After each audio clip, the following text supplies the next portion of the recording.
बिस्मिल्लाहिर्रहमानिर्रहीम। अस्सलाम वालेकुम student. Chapter number 4 turning effect of forces, section A, MCQs. आज इसको हम देखेंगे। इसका फर्स्ट एमसीक्यूज़ है और बुक के अंदर लिखा हुआ है a pair of unlike parallel forces.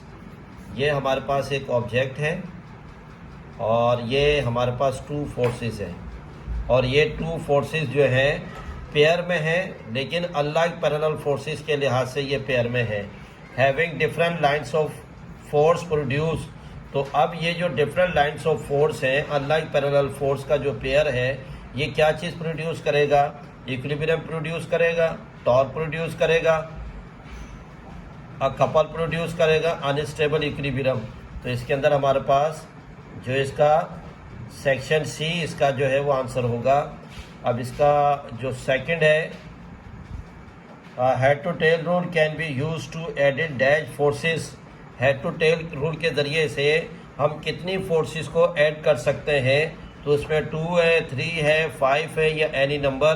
तो हेड टू टेल रूल के ज़रिए से एनी नंबर तक हम फोर्सेस को ऐड कर सकते हैं। तो इसके अंदर हमारे पास जो ऑप्शन आएगा वो डी आएगा। और फिर थर्ड है हमारे पास a force of 15 newton makes an angle of 60 with horizontal. एक फोर्स 15 न्यूटन जो 60 के एंगल से बॉडी के ऊपर अप्लाई हुई है हॉरिजेंटली, और मालूम क्या करना है? It's vertical component. तो इसका वर्टिकल कंपोनेंट क्या होगा?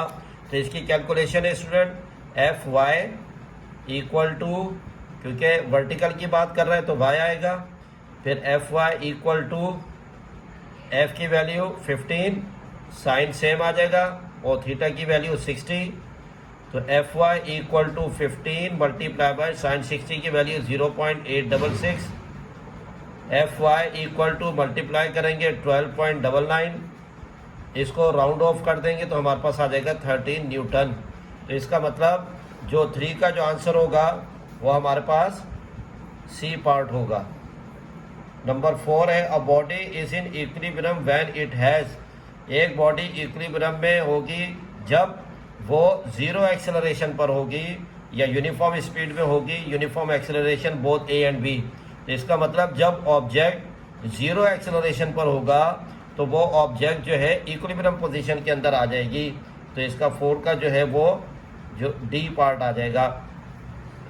नंबर 5 है a body is in stable equilibrium after slide tilt if centre of gravity.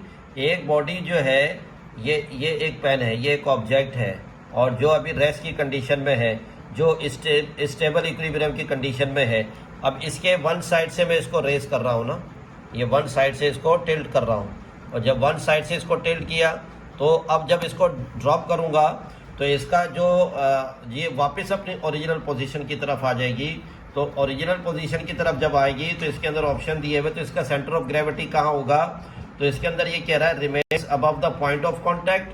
तो अब जब ऑब्जेक्ट स्टेबल इक्विलिब्रियम में होगा तो इसका जो सेंटर ऑफ ग्रेविटी है वो पॉइंट ऑफ कांटेक्ट से ऊपर होगा, या remain on one side of point of contact, point of contact के वन साइड पर होगा, passes over the point of contact, point of contact को क्रॉस करेगा, या is eight lowest point, lowest position पर होगा।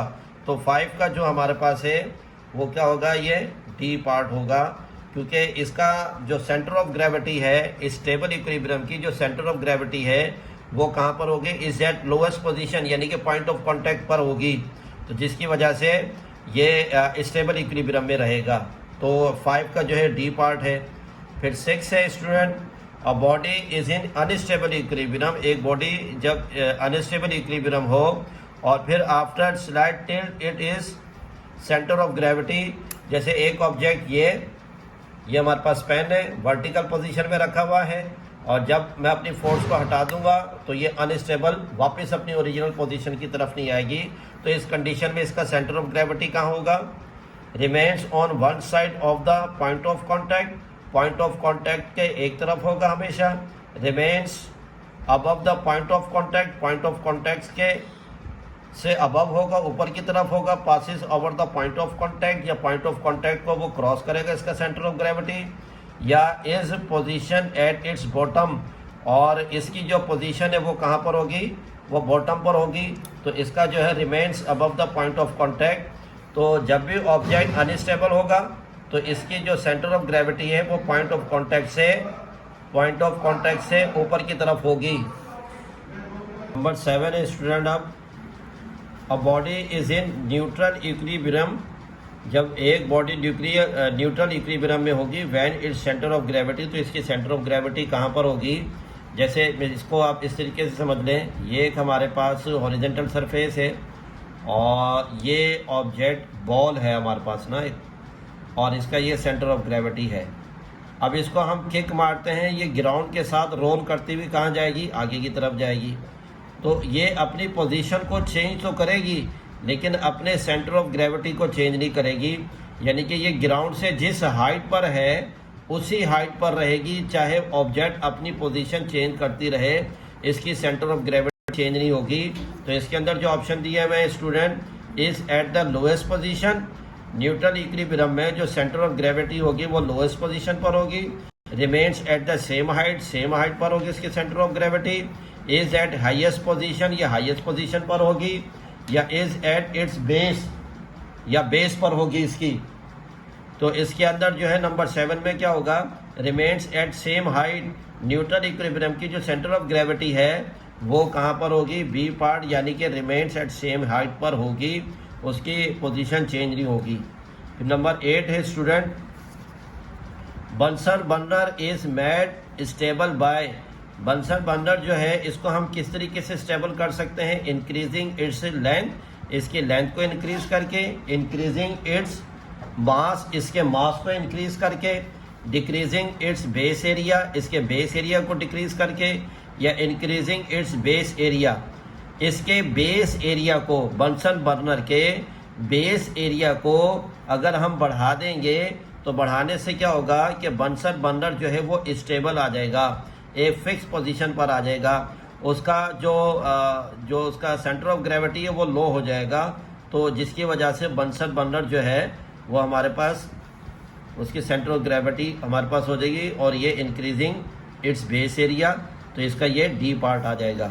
फिर स्टूडेंट नंबर 9 है, a tight rope walker carries a long pole to, एक जैसे सर्कस के अंदर जो एक्रोबैट्स होते हैं जो रोप के ऊपर चल रहे होते हैं, वॉक करते हैं रोप के ऊपर, और उनके हाथ में एक पोल डंडा भी होता है, और फिर जो स्टिक है, जो एक्रोबैट, जो मदारी जो रस्सी पर चल रहा है उसके हाथ में जो स्टिक है, स्टिक लेने से क्या होगा, इंक्रीजिंग इट्स वेट, उसका वेट बढ़ जाएगा, या raise his centre of gravity, centre of gravity ऊपर की तरफ चली जाएगी, बढ़ जाएगी, lower his centre of gravity, centre of gravity नीचे आ जाएगी, keep is his centre of gravity fix position, या इसकी centre of gravity fix position पर आ जाएगी।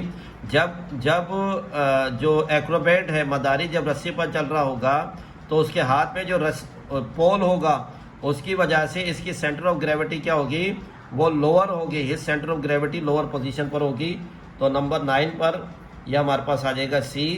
और नंबर 10 है student, stability of a racing car is increase by, car की, रेसिंग कार की जो स्टेबिलिटी है उसको जो हम इंक्रीज करेंगे वो किस तरीके से करेंगे, इंक्रीज इट्स हाइट, इसकी रेसिंग कार की हाइट को हम बढ़ा दें, या रेसिंग कार की rising its centre of gravity को ऊपर कर दें, डिक्रीजिंग इट्स वेट, इसकी वेट को कम कर दें, या lowering its centre of gravity, या इसका सेंटर ऑफ ग्रेविटी को लो कर दें।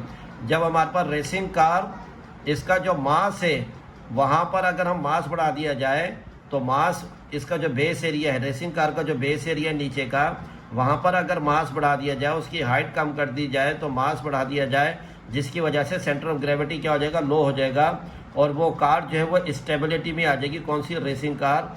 तो इसका मतलब इसका हमारे पास कौन सा हो जाएगा, डी पार्ट। तो स्टूडेंट ये हमारे पास जो है ये आज की जो MCQs है ये पूरी मैंने MCQs करवा दी हैं ये, ठीक है जी।